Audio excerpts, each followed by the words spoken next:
आदरणीय किसान मजदूर एवं युवा साथियों, इस समय हमारे प्रदेश छत्तीसगढ़ में मंत्रिमंडल के विस्तार को लेकर के चर्चा तो है, लेकिन उससे ज़्यादा चर्चा उस बात को लेकर के है कि अन्याय, अत्याचार, भ्रष्टाचार को बढ़ावा देने वाले स्वास्थ्य विभाग, खाद्य विभाग, कृषि विभाग, महिला बाल विकास विभाग और 18 के चुनाव में भाजपा को सत्ता से हटाने के लिए जनता को मजबूर करने वाले विधानसभा के अध्यक्ष को क्यों नहीं हटाया गया, इस बात को लेकर के गांव-गांव में चर्चा चल रही है कि इन लोगों के कारण 1.5 साल से पौने 2 साल की भाजपा सरकार काफ़ी बदनाम हो चुकी है और मुख्यमंत्री जी ने भी न जाने क्यों, किसके इशारे पे, किसके कहने पे सभी मंत्रियों को, विधायकों को क्यों छूट दे के रखा है, ये वही जाने। वैसे दूसरी बार छत्तीसगढ़ में भाजपा की सरकार बनने से लोगों को ये उम्मीद था कि यहाँ राम भक्त सरकार, सनातनी अपने आप को कहने वाले सरकार बनी है, लेकिन आचरण से तो दिख नहीं रहा है, क्योंकि भगवान राम के राज्य में किसी को मानना अलग चीज़ है, मगर जब तक उसके आचरण में आप नहीं चलोगे तो जनता इसको मानती नहीं। आज ऐसी स्थिति आ गई है कि जनता जो है उब गई है पौने 2 साल में। मैं पहले बता चुका हूँ, मेरा किसी पार्टी से कोई लेना देना नहीं। मेरी एक ही इच्छा है कि जो हर राजनीतिक दल में कट्टर दिग्गज कहे जाने वाले लोग क्या ये नहीं जानते, जो अपने आप को कहते हैं हम जमीन से जुड़े हैं, शासन की सुविधा के लिए सरकारी कार्यालयों में रिश्वतखोरी होती है कि नहीं, इस पर क्यों कोई राजनीतिक दल ध्यान नहीं दे रहे हैं। और सुना हूँ, आप भी सुने हो कि बहुत से लोगों को मंत्री ने बनाया तो काफ़ी अंदरूनी वो और उनके समर्थक नाराज चल रहे हैं। नाराज की स्थिति जनता उन लोगों से है जो 15 साल मिल करके लूटे हैं और 5 साल कांग्रेस के शासन में कांग्रेसियों से मिल करके लूटे हैं। जनता सब जानती है। नहीं तो आवाज़ क्यों बंद थी? क्या विधानसभा 5 साल के कार्यकाल में बैठक नहीं हुआ? 1600 करोड़ बस्तर का, कोयला का, शराब का, सट्टा का, क्या क्या कांड नहीं हो गए? ये कट्टर दिग्गज कहाँ थे? उस दिन भाजपा से नाराज थे।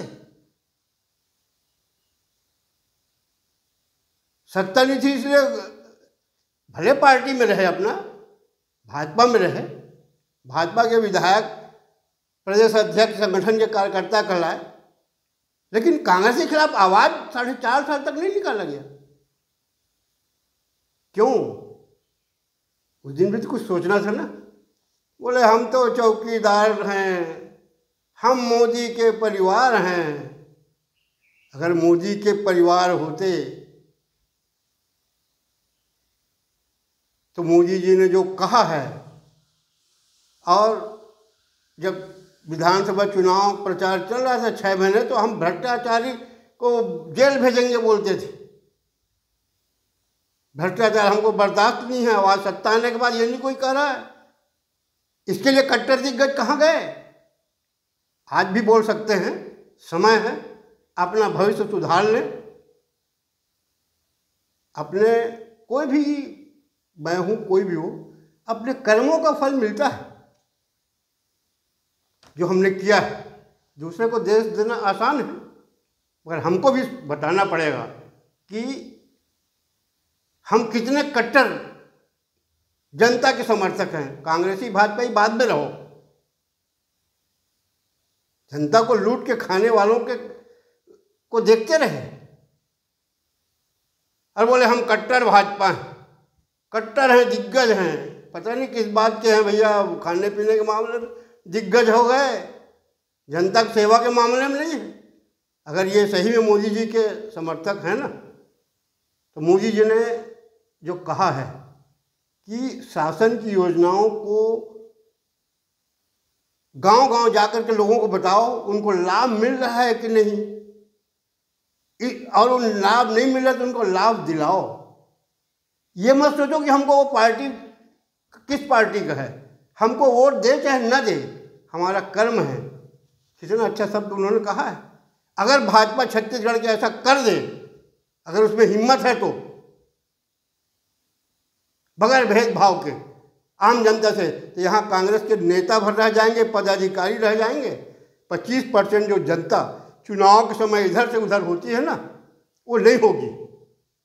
मगर इनके तो गांव से भी लेकर के पूरे ब्लॉक और सब में कट्टर भरे हुए हैं ना।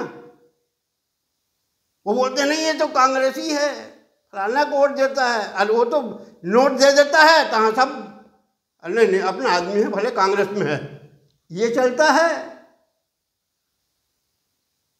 तो मैं आपको बता रहा था कि जिनको नहीं निकाला गया उसके बारे में बहुत ज़्यादा चर्चा है कि आखिर क्या बात है, कौन इनको साथ दे रहा है, कौन मोदी जी को छत्तीसगढ़ में बदनाम करना चाहता है। क्योंकि मोदी जी ने कहा है ना, मैं खाऊंगा ना खाने दूंगा। तो प्रदेश के भाजपा के संगठन के पदाधिकारी, मुख्यमंत्री जी इस बात पर क्यों नहीं बोल रहे हो? आप बोलते हो कि हम मोदी गारंटी पूरा कर रहे हैं। मोदी की तो असली गारंटी यही है ना। आपने तो घोषणा पत्र में भी लिया है ना कि हम भ्रष्टाचार विहीन छत्तीसगढ़ बनाएंगे, उस पर कोई चर्चा नहीं हो रही है। आप बता दिए किसानों का हम धान 3100 में ले रहे हैं, 30 कुंटल धान ले रहे हैं, महतारी वंदन। अरे ये तो मलाई खाने वाली बात छोड़ो। अगर जनता को मलाई खाना होता ना तो कांग्रेस वाले ज़्यादा देर से उधर ही चले जाते। आप गलतफहमी मत रहो, मैं आज भी कह रहा हूं कि आप ये मलाई दियो इसलिए आपको वोट दिया गया। तो मोदी जी ने जो दूसरे दौरे में कहा कि भ्रष्टाचारियों को मैं उनके औकात दिखा दूंगा, उनको चैन से रहने नहीं दूंगा, तो गांव की जनता ने सोचा कि शासकीय कार्यालय में जो हम लोगों से रिश्वतखोरी होती है ना, इसको सब बंद हो जाएगा, इसलिए आपको वोट दिया गया है। अभी सतर्क हो जाइए, आप मत मानिए कि भाई सत्ता में रहने के बाद आदमी कौन किसको मानता है। अब आपने तो जो काम किया है ना, सीधे साधे सरल मुख्यमंत्री जी हमारे वीरेंद्र साय जी, जो शराब नीति आपने लाया ना, ये तो आपको बंठा ढाल कर दिया। भले आपके चाटुकार, आपके जो सलाहकार हैं, आपका पैर दबाते होंगे, नहीं नहीं ठीक है इसमें कुछ नहीं होता, ऐसा है वैसा है, सब बढ़िया है बोल रहे होंगे। मगर बता रहा हूँ मैं, अगर निष्पक्ष कोई एजेंसी जांच करने वाला हो तो भेज दीजिए आप। समय है, 3 साल बचा है, सुधारोगे नहीं सुधारोगे आपकी इच्छा है। मगर हम ये चाहते हैं कि हमारी एक इच्छा है कि मोदी जी प्रधानमंत्री बने रहे। मोदी जी ने 11 साल में आपने देखा, अगर आप उसके परिवार हैं तो आज भ्रष्टाचार के एक आरोप केंद्र पर नहीं लग रहा है। प्रांतों में देखिए कैसे भ्रष्टाचार का आरोप लग रहा है सरकारों पे। आप 1.25-2 साल में आपके यहाँ क्या हाल हो गया, इसको कौन सुधारेगा? ये बात तो मुझको भी अब समझ में आ गया कि जो अन्याय अत्याचार और भ्रष्टाचार के जो मंत्री बढ़ावा दे रहे हैं, उनके करीबियों ने बताया था कि अरे कोई इतना शिकायत हो जाए पंडित जी, मंत्रियों ने सब सेट कर लिया है, संगठन के लोगों को जिनको जिनको सेट करना था उन्होंने सब सेट कर लिया है, कोई कितना भी चिल्लाए कुछ भी नहीं होगा। आज मंत्रिमंडल का जो विस्तार हुआ, हम तो सोच रहे थे कि पुनर्गठन करके भाजपा की स्थिति सुधारने का प्रयास किया जाएगा, लेकिन ऐसा कुछ नहीं हुआ। खैर ठीक है, उनकी सरकार है, वो जो चाहे कर सकते हैं। वो सोचते हैं कि जनता गरजू है ना, जनता गरजू नहीं है। जनता ये जानती है कि अभी जो है वो कितना हमको सुख दे रहा है, कौन तकलीफ दे रहा है, उस पर वोट देता है वो। मोदी जी का जादू एक बार चल गया, मोदी जी को आज भी जनता चाहती है, मगर वर्तमान में जो लोग हैं, आज जनपद पंचायतों को देख लीजिए, पूरे प्रदेश भर का अड्डा बन गया है भ्रष्टाचार का। हमें तो आपने बताया था मुंगेली जिले के पथरिया जनपद का हाल, सीओ को खुलेआम छूट दे दिए गए। हम नहीं कहते कि हमारे कहने से कोई विधायक कोई जांच करवाए, कुछ भी करे, उनकी जो फिक्सिंग है जैसा भी अपने चलने दें, हमारा कुछ नहीं आने जाने को, उन्हीं का आएगा जाएगा और उस पार्टी का जाएगा जो सत्ता चाहते हैं, चाहे वो कांग्रेस के हो चाहे भाजपा के हो।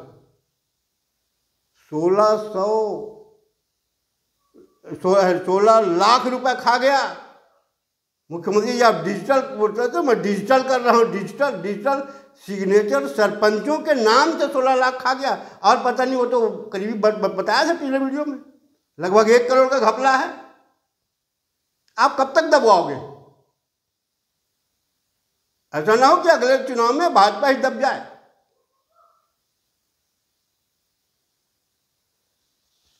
खैर, आप मंत्रिमंडल में किसको रखेंगे, किसको कहाँ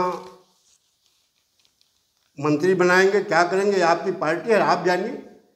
क्योंकि मैं तो व्यक्तिगत मोदी जी को, योगी जी को पसंद करता हूँ। मैं चाहता हूँ कि जैसे कांग्रेस का शासन 50-60 साल रहा, यहाँ भी 50-60 साल शासन भाजपा का रहे।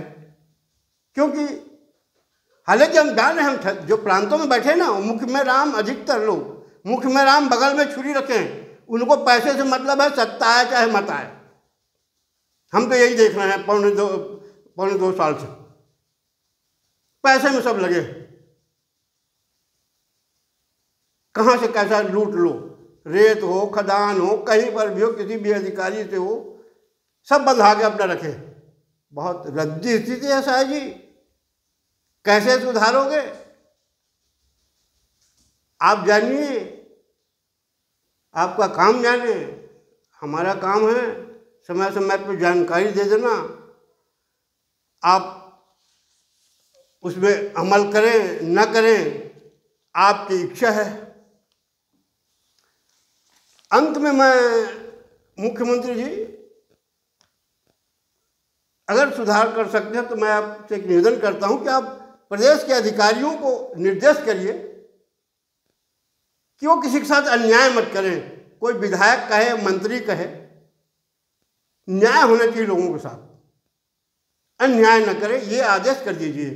आज अधिकारी बहुत दबाव में, कहीं मंत्री के कहीं विधायक के, वो न्याय लोगों को नहीं दे पा रहे। वातावरण बहुत खराब हो रहा है। इसका एक उदाहरण बता रहा हूं आपको। दुर्ग जिले में 765 एकड़ शासकीय और निजी जमीन घोटाला हुआ है। वहां के 2 ईमानदार पटवारियों ने अधिकारियों को शिकायत कर दिया, सर ये ऐसा ऐसा आप कंप्यूटर में सब रखवाए हो ना, लोगों ने अपना नाम करा लिया, सरकारी जमीन कर्जा ले लिए। उसकी शिकायत पटवारियों ने अपने तहसीलदार एसडीएम को किया और वो उच्च अधिकारी तक मामला गया तो उच्च अधिकारी ने वो दोनों पटवारियों को सस्पेंड कर दिया। देखिए बेचारे निर्दोष, मेरा तो कोई संबंध नहीं है, कोई परिचय है, मगर मैंने जो सुना गलत जो हुआ गया उसमें पटवारी का क्या दोष है? पटवारी गलत क्या होता है, क्या शिकायत करता? आप डिजिटल कर रहे हो ना, उसमें कोई ऐसा व्यवस्था नहीं कर रहे हो कि कोई उसको हैक ना कर सके, कोई भी कुछ भी कर देगा। पता नहीं प्रदेश का क्या होगा। यहाँ तो कहते हैं ना कि कौन पीछे कौन खाए वाला हिसाब है।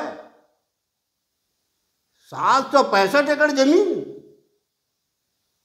दूसरे के नाम पे चला गया और उसके बाद कर्जा ले लिया और शिकायत कर रहे हैं पटवारी उनका बेचारे का निलंबन कर दिया बगैर नोटिस दिए बगैर कुछ के।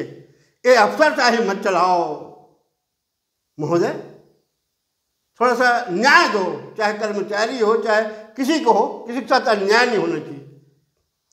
दूसरी बात, मुख्यमंत्री जी एक बहुत अच्छी बात बता रहा हूँ आपको, आप माने न माने, आप अपने चाहें तो मुंगेली जिले के कार्यकर्ताओं से पूछ सकते हैं। मुंगेली जिले में 3 जनपद पंचायत है, उसमें का एक जनपद अध्यक्ष जो है वही समय बड़े नेताओं के पास घूम घूम के बता रही है कि मैं 1.5 करोड़ रुपए खर्चा किया हूँ चुनाव में, मेरा पैसा वसूली के लिए व्यवस्था करा दो। हालांकि उसका परिवार के लोग लगे हुए हैं, गांव-गांव में सरपंचों को फ़ोन करके बोल रहे हैं कि शराब भट्टी खुलवा लो, तुमको भी फायदा होगा, मेरे को भी फायदा हो जाएगा, सरकार को भी फायदा हो जाएगा, ऐसा लगे हैं उसके परिवार के लोग। मगर वो इस समय मुंगेली जिले में चर्चा का विषय बना हुआ है कि वो 1.5 करोड़ का पता नहीं कहाँ किसको दे करके क्या कैसे जीती, क्या हुआ। वो बेचारी बहुत परेशान है बेचारा, उसको देखिए, उसको समस्या कुछ हल करा दीजिए, क्योंकि शौक में चाहे वो घर जमीन बेची, क्या है वो उधारी कहाँ से लिया, मगर 1.5 करोड़ खर्च करके बन के आया हुआ है। तो ये बेइज्जती नहीं है तो क्या है? 3 इंजन की सरकार है ना हमारे छत्तीसगढ़ में, तीसरा इंजन क्या करेगा सोच लीजिए। हम तो बता दिया हूँ ना, हमारे यहाँ पथरिया का जो जनपद में सीओ है उसने तो नियम के विरुद्ध लेखापाल को हटा करके अपने जिले के, कहाँ, जसपुर जिले के, सीओ भी रहने वाला है, वहीं का भी उसका क्लर्क है, जो अयोग्य है, नियम के विरुद्ध है, उसको ले आया है। अब पता नहीं हमारे पथरिया ब्लॉक को कितना लूटेगा, अब क्या हमारे दोनों विधायक देखते रहेंगे। इतना कह के मैं अपने वाणी विराम देता हूँ। धन्यवाद, जय हिंद।